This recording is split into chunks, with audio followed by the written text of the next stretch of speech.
Let's go to Auburn. Let's go to Birmingham, where earlier this evening, the Auburn Tigers destroyed Purdue. Final score 87-69. It was not that close for the majority of the game. In the majority of the second half, it was much more than that. This was a world-class performance by the Auburn Tigers. Johni Broome's shoulder popped out Tuesday. The thought was maybe he'll miss some time. Forget it. 23-11 in this game. On a day where Chad Baker-Mazara and Miles Kelly shot a combined 1 for 7 from 3, doesn't matter. Denver Jones just goes 6 for 10, 15 points. Tahad Pettiford scores 18. Randolph Childress, to you, what is the thing about Auburn that stands out to you the most, and are they the best team in the damn land? I think they're the most complete team. I don't know where you look at them and say they have a weakness right now. I mean, they may not force a ton of turnovers defensively, but they're like a suffocating defense. They just choke you out. You just take contested shots. They're gonna stay between you and the basket. Alter shots, block shots. They get out in transition. They got the best player right now in the country. I don't care about NBA draft boards or any of that. The player of the year right now is Johni Broome, and he's playing like it, coming off the shoulder injury or not. Didn't look like it from the time this game tipped off. But everybody, you watch them, and they're talking so much trash to you while they're doing it.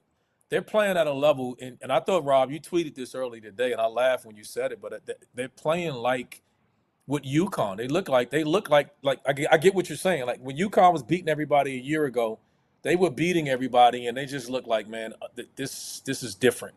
Like they're just double digits better than everybody. Like Purdue's good. Like this isn't the average, and this wasn't just and that's coming from a Purdue hater. Like Randolph, you called the dip in Purdue this year more than anybody else. Yeah, but I said it because I didn't think Purdue's ceiling was as high as everyone else thought from the beginning. But I didn't think they were a bad team. I don't think they're on Auburn's level as we Auburn's level that we just saw. But they're not this bad either. But this was an ass kicking. This was one of those. If this was a fight, there ain't no rematch. Tear the rematch clause up. We don't want to see this no more. Like let's move on to the next. Go down and fight somebody else. I mean, it was just a dominant performance. But I don't know where their weaknesses are. Balance wise, shooting three. More importantly, the defense. They're not relying on their offense. I don't know where the ball moves. They're assisting. They're unselfish with it. Unreal. I was impressed with even when their guards switch. You talking about Cardwell and Broome switching out on Braden Smith one-on-one and defending them. Like their centers are switching on guards, all-conference guard and just defending them well. Listen, they have been the most impressive team so far on both sides of the ball. I don't think there's an argument. I'd love to see somebody argue someone differently, whether they're number one or they're not. Tennessee's deserving of it. There's some other really good teams out there, but damn, if this team is really impressive and going to be hard to beat. If they can stay healthy, it'll be hard not to see them in San Antonio and not see them cutting down nets. Yeah, look, they just overwhelm you with their size and athleticism. And it's similar to what UConn did last year in the sense that they just got big guys everywhere, right? They have big wings. They have big guards. They have players that know that if they just kind of stay in front of you and funnel you towards the basket, you got Dylan Cardwell and Johni Broome down there. Like, you're not finishing at the rim on this team at all. So they're just going to climb up all over you. They're not going to let you get these threes off. They're not going to let you get a good look. They can switch everything and take you out of what you want to run, and they're going to make you put the ball on the floor and go try to finish at the rim, and you ain't doing it. And the scary thing, Fanda, the scary thing is we could talk about what they do defensively and how good they are on that end of the floor, and they're the number one offense in the country. Like, if you look at it right now, they are on pace to have the best offensive efficiency we've ever seen in the Ken Pom era for a Bruce Pearl team that we think of as this defensive monster. Like, I don't know how you guard them more than anything else. And I'll tell you this much, man. If you're going to get 18 points and 5 assists out of Tahad Pettiford, you don't have a chance. You're not going to beat them. Like, no one's going to beat them. Like, but the thing is, they're not over-relying on one guard. I don't want to get nerdy on you guys about basketball stuff, but I'm sitting there watching them play. And Jay Billis was talking about the flex action, and everybody knows how they run a flex action. When they run the single side ball screen and then they come and run with everybody on the opposite side, but then they bring their guard in. So they run a ball screen or a dribble handoff with a back screen to Janai Broome coming. You can't stop it. And it's like it's coming, and then the damn thing you can do about it. Because if your guard tries to help, he got to help on the ball. If you don't help, the guard's turning the corner. If you help on the back screen, if you don't, look how many lobs. That's why they got so many damn lobs, because it's like, all right, you stop the ball, we're gonna lay it up. If you stay too long, if you try to tag and you don't help, I got a shooter setting the back screen and he popping out.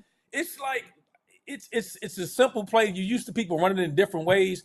It's crazy with their personnel. You cannot guard it because you're so worried about Broome. They're throwing lobs. If he don't get the lob, he's sealing you point blank. If your guard stays, they're throwing it back weak side. He's shooting a three.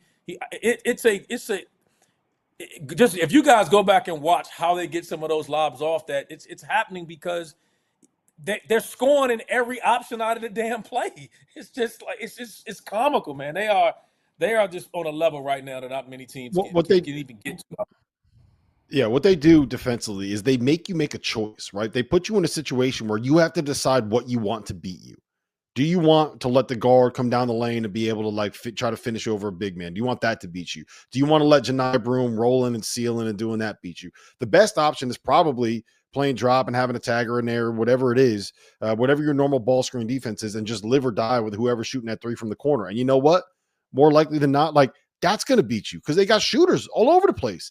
And the thing that's really impressive to me, and I'll give it back to you after this, Fana, is that they almost always make the right choice and make the right read, right? Like when you think of these Bruce Pearl offenses, you generally think of a team that maybe doesn't have the best shot selection, or is that they're kind of running and gunning a little bit. And it's like, we're going to try to get these things up and we're going to try to force turnovers and we're going to try to play in transition and we're going to try to make this thing a little bit ugly because we got dudes that thrive in that ugly style of basketball, like that loose style of basketball, that kind of up and down pickup style of basketball, right? That's not what this team is doing.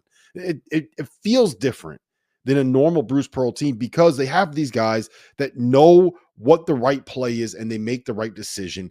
And it's fun to watch. They are so good defensively and they're even better on.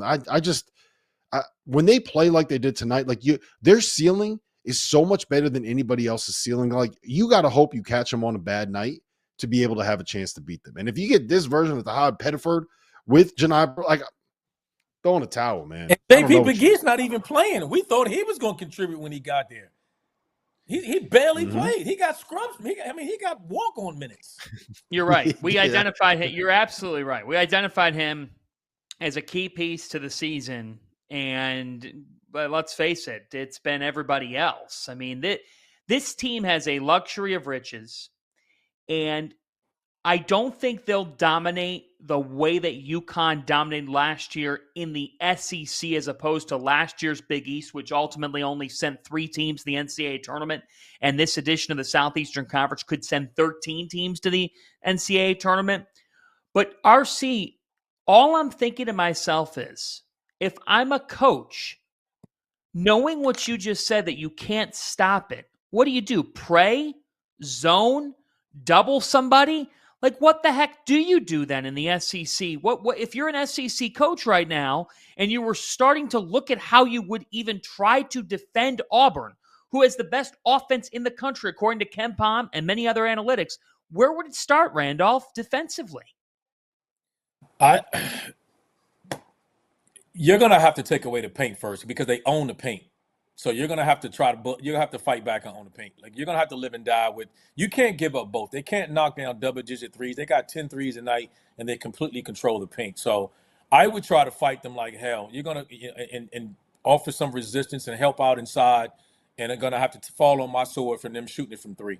And obviously there's certain guys you want to get closer to. But, if they're frontline guys, I'm going to have to concede it. If Janai Broome's, Baker Mazzara, all these guys, they start hitting threes, then we're going to lose anyway. So I'm going to start with their frontline guys, letting those guys. I'm going to stick a little closer to maybe some of their guards.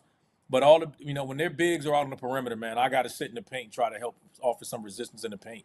As Rob said, they're too efficient. They're getting layups. They're getting point-blank points at the rim. And when they're knocking down threes, when you give up both, you're just not beating them. It's just that simple. So I'm